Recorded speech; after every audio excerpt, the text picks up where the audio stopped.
사랑하는 수박씨 제자 여러분 반갑습니다. 만점의 기적을 경험하라 미라클 사회역사 윤쌤입니다.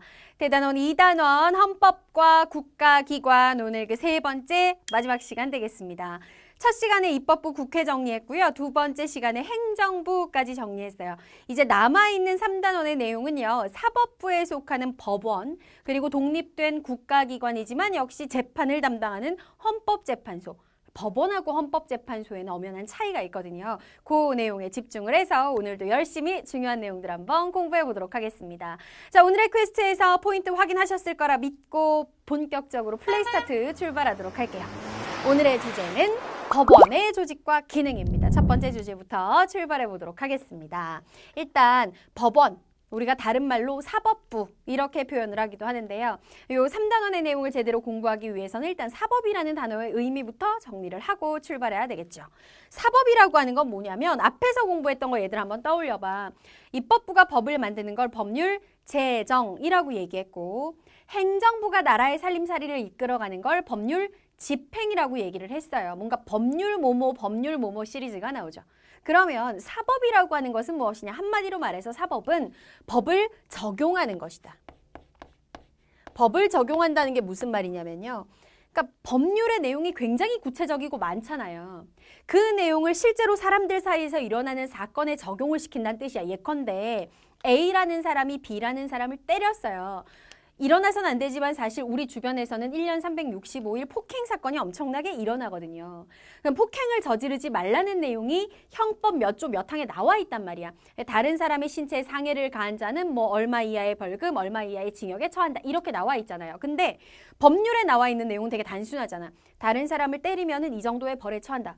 근데 이 폭행 사건이라고 하는 것도 실제로 일어났을 경우에는 굉장히 구체적이죠. 어떻게 구체적이냐면은 A라는 사람이 B라는 사람을 때렸는데 이 A라는 사람은 폭행 전과가 많아. 이전에도 다른 사람을 때려서 처벌받은 적이 되게 많은 나쁜 놈이야. 그런 경우도 있고요. 그 다음에 또 다른 경우에는 두 사람 사이에서 폭행 사건이 일어났는데 일단은 이 폭행을 한 사람이 처음으로 폭행이라는 잘못을 저질렀고 실제로 얘기를 들어보니까 물론 때리는 건 잘못이지만 이 B라는 놈이 너무 정말 이 A가 참지 못하도록 너무 잘못을 많이 해가지고 우발적으로 때렸을 수도 있고 아니면 또 아예 미리 치밀하게 계획을 해서 폭행을 했을 수도 있고 사건이 너무 구체적이잖아요. 그러니까 이 법의 내용을 하나하나의 사건에 이런 상황엔 이렇게 적용해야 되겠구나 하고 이렇게 대입시키는 거예요. 그걸 법률 적용이라고 하는 거지. 법을 적용해서 판단을 하는 국가작용을 사법이라고 합니다. 그러니까 판단한다는 건 무슨 뜻이에요? 법을 적용해서 재판한다라는 거죠. 너무 간단한 내용을 선생님 너무 길게 얘기했다. 그치? 법을 적용해서 재판하는 게 바로 사법이에요. 그러면 사법부는 너무 간단하지. 사법부는 재판을 담당하는 국가기관을 우리가 사법부다라고 얘기를 하는 거고 사법부가 바로 우리가 알고 있는 법원을 뜻하는 거야.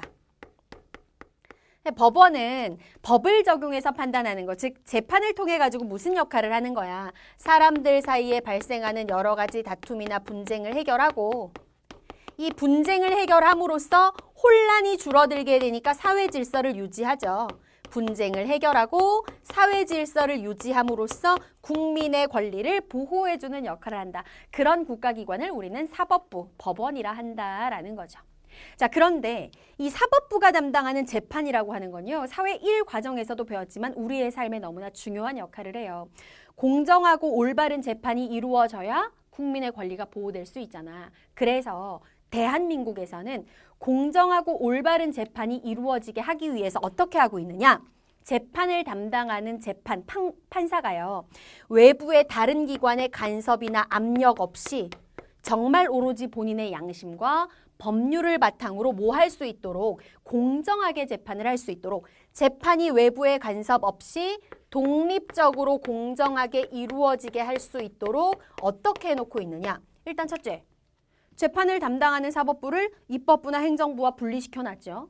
그 다음에 두 번째, 그 사법부에 소속돼서 재판을 담당하는 판사들이 외부의 압력을 받아가지고 나의 신분이 불안해지지 않도록 판사의 어떤 임기 같은 것들을 법적으로 딱 보장을 했죠. 사법부를 독립시켜놓고 판사의 임기나 신분을 법적으로 보장해주는 이걸 우리가 무엇이라고 얘기하느냐? 재판을 담당하는 사법권이 이렇게 독립되어 있구나. 사법권을 독립을 시켜놓은 건 공정한 재판을 통해서 국민의 권리를 제대로 보호하라는 의미구나. 이렇게 생각하시면 됩니다.